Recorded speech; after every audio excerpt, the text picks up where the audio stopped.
All right. Chevra, good morning. I guess Shana Tova, a good year to everybody. Although people think you're a heretic when you say that, Rabbi, that's not our new year. You can't say that. I'll just share a quick little story, actually. The Berditchever Rebbe, Reb Levi Yitzchak Berditchev, used to wish people. He used to say, and I don't know, wish people, or it's like, on January 1st would say a good year, a good year. And they said, why was that? He says because Rosh Hashanah would come and he'd want to know, like, are tefillos listened to or not? So you didn't know. So you say, though, we tried. Hashem's like, okay, big day, 2 days. Like, what's the big deal? He says, what about Yom Kippur? He says, Yom Kippur, you fast, you this. Okay, but it's one day, then you move on. What about Sukkot? Look how good we are. We build our sukkahs. He says, the weather's nice. You're sitting outside. You get to Hanukkah. And they're like, but look at it. Look how committed in the darkness. We like the lights. It's like, oh, but it's a beautiful holiday. And you have your Sukkot and it's wonderful. And like, what makes it so special? And then all of a sudden comes January 1st. And the Bitchever says the Rebbe's looking down, the Hashem's looking down and saying, look how Jews celebrate their Rosh Hashanah. They celebrate their Rosh Hashanah and tefillah and with trying to grow and whatever he says. And look how the world celebrates January 1st. It's an opportunity to drink and go out and party. He says, if you see the difference of what we place with our good year, now I know our Rosh Hashanah was a good year, because of the way that we go ahead and do that. So at the same time, I think January 1st is always a time at the beginning of years when we try to think about the values that are important and we start a new cycle a little bit.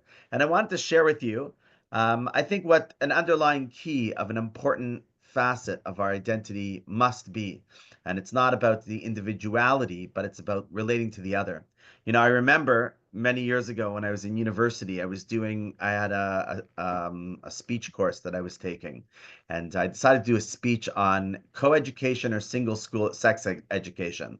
It was just to see what the differences were. And what I remember from my studies back then, again, I'm sure there's many different approaches and opinions on this, but that what seemed to have come out from the data is that having single sex schooling was better.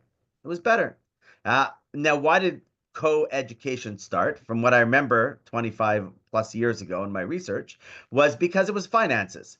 Meaning, as we know, even in Toronto, it's very hard to maintain multiple schools. So what we try to do is like, do we really need to create a new school? Maybe we can find under one administration and build that. And so too, what would happen was is you have these two separate schools, and then all of a sudden, because of financial constraints, so all of a sudden, the little house of the prairie said we'll have men and women together because it's just easier to go and have one teacher and one infrastructure to do that. But the studies showed that it wasn't better, right? Along came sort of the movement, and they said, wait, you've got to have them in the same class, what's called lechatchila as the ideal. Why? Because we want them to have the equal opportunities. And I remember at that time studying that equal opportunities meant we need them to have the exact same education, which actually wasn't considered equal opportunity. It was considered the same opportunity. But the reality is that if people study differently or are different in their nature, then the truth is, in order to give them equal opportunities, you might have to provide them with different opportunities.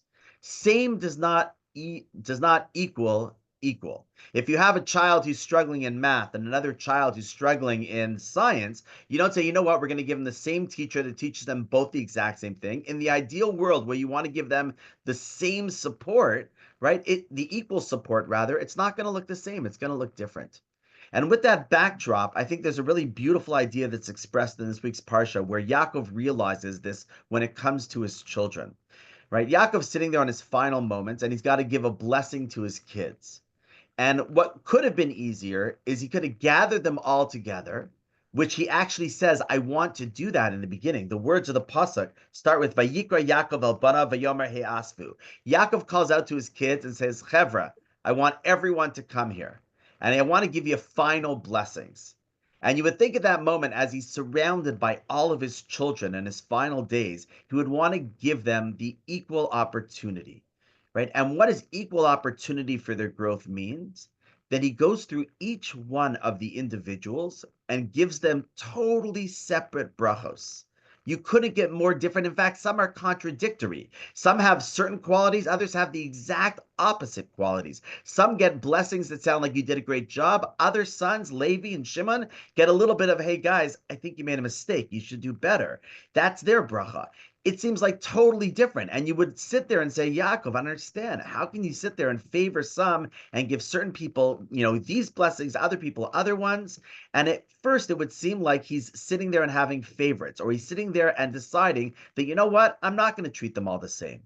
But the reality is that after they each get their separate brachos, they all come together, right? And once again, the pasuk says, "Vayivarech osam ish es kibirchaso." Hashem and Yaakov gave each person according to their bracha. Berach osam, he blessed them. And there's a beautiful piece that I'd like to read together, or I'll read, and you'll listen, from the Rav, where he describes, I think, so beautifully what this sort of approach has to be within Jewish life, and then we'll explain how practical it is, I think, in our days and in every days as part of our people. The Rav says as follows, Rav Soloveitchik, each of Jacob's sons had disparate capabilities with unique and often clashing character traits. Right? Anyone who knows they have one kid and then they have the second kid, they're like, I understand. How did both of these kids come out of the same place? Like, this makes no sense. They're totally different.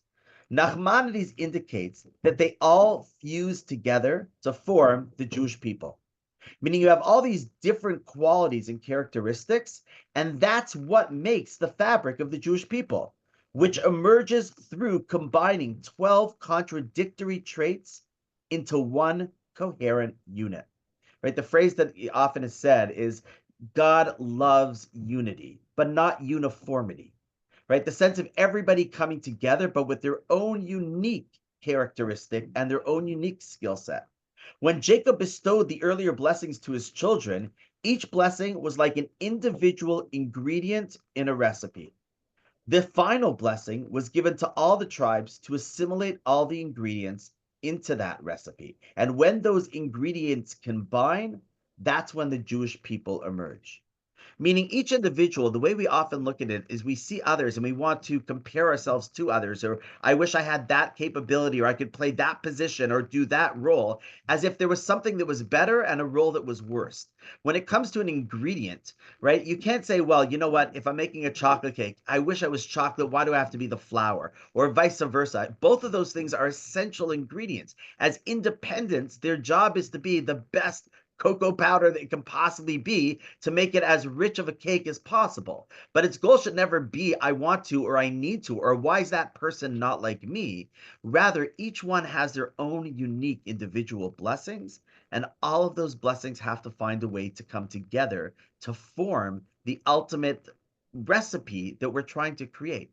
And I think that within the Jewish people, that's a struggle that everybody often has. When we either judge others or we think who's higher or who's lower, or who's different, the idea of coming together, we often think it means uniformity. But the reality is the beauty of the mosaic and the importance of the recipe is that the ingredients are all different.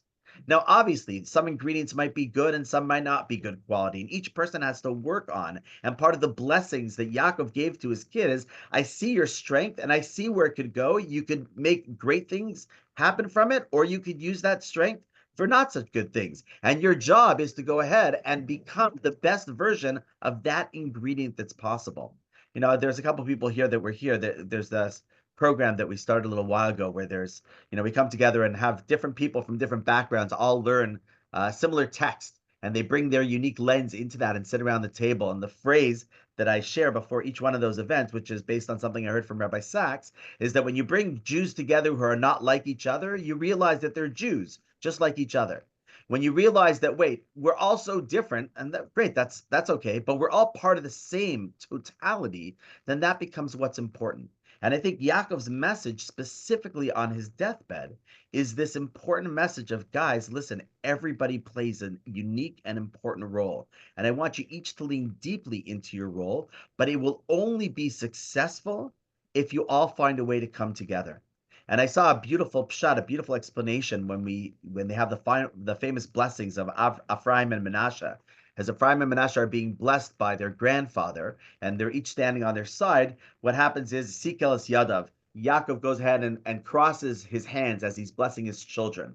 And there's many different questions and reasons on that. One of the questions just being, why doesn't he just put each one on the side that he needs? Why does he have to cross his hands? And who's better, who's worse? But one of the ideas about the crossing itself was that he said, listen, part of the blessing was between these two brothers is they should cross paths.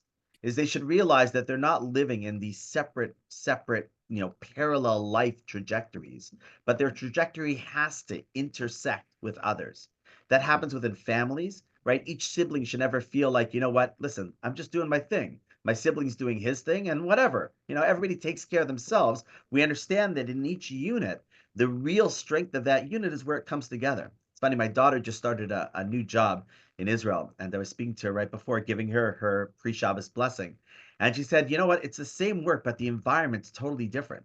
Here, everybody seems to come together and they celebrate successes, and they also each go ahead and share their mistakes and they laugh at them together. As opposed to the previous firm where she was, you felt like you lived in your silo. You never got any feedback. If you made a mistake, it was your mistake and that was seen as your thing. And like, why can't you do what you have to do? Rather than the sense of team and family coming together. And I think that Yaakov doesn't do that, quote unquote, by accident at the end. The message that the Torah is telling us is that, as we all know, that the greatest strength of the Jewish people is when each Jewish individual knows that they play a unique role. And then when they know they play a unique role, they understand that the person next to them, every single person on this square, right, each plays their own unique role. And that each of those unique roles can't sit there and be independent, right? They all have to go ahead and assimilate into one thing called the Jewish people. And they have to build those pieces together. So equal means that we all do the part that we can, not in the same way, in the way that we're uniquely positioned with the strength that we have. And we find a way then to close that, to bring that to come together as one piece. And we all know that that's been the greatest struggle. I remember the friend of mine just sent me another piece of Rabbi Sachs. Speaking of Rabbi Sachs, the end piece was so powerful. He's talking about unity. And he says there's only one people that's ever been able to destroy the Jewish people, right? And that's the Jewish people. Right, so we've beaten everybody else, the Babylonians or whatever. He says, but there's still always one nation that can destroy the Jewish people, and that's the Jewish people. And what does that mean? It means when we sit there and take our ability to come together with our uniqueness to build that strength, and we pull that away into our own separate sectors. And during this time period, and I think for the year in general, we should all have a major focus on anytime we see someone or something. I went to a Levi, I went to Levi on Sunday. I went to the Shiva yesterday, and they said this person would always call people my supermarket Jews. The people you meet in the supermarket that you have nothing to do with, but all of a sudden you know that they're Jewish. You realize, you know what, I've got to connect with them somehow. Like every single person is not just running their own lives. There's an intersection between everybody that has to happen, and therefore Yaakov starts by saying, "He asku, Chevra, you got to come together. Now that you're all together, I'm going to give you each your unique blessings." And realize that each of your unique blessings are what actually forms the strength of your entire people as well. So we should merit to be able to have that achdus. Today is a fast day called Asara B'Teves. Asara B'Teves is the day that it starts about the original siege on Jerusalem before its destruction. And we know that the final destruction happened because of what's called Sinat Minam, baseless hatred, and therefore we know that the rebuilding of the temple will happen is when God looks down and sees, wow, avaskinam, baseless love, where people just love each other because they realize they're all equal. They might not be the same, but they're all equal and they all have to come together. So wishing everyone a wonderful Shabbos, a wonderful year ahead, and it's always great to see everyone. And Sarah, enjoy your walk. George, nice to see you. Matt, thanks for being co-host. Mala, nice to see you. Kayla, and everyone else who's just in names, great to see you on the box as well. We'll send out the recording. Wishing everyone a good Shabbos. Shabbat shalom. Shabbat shalom. Shabbat shalom. Thank you. Shabbat shalom. Yeah. Stop it.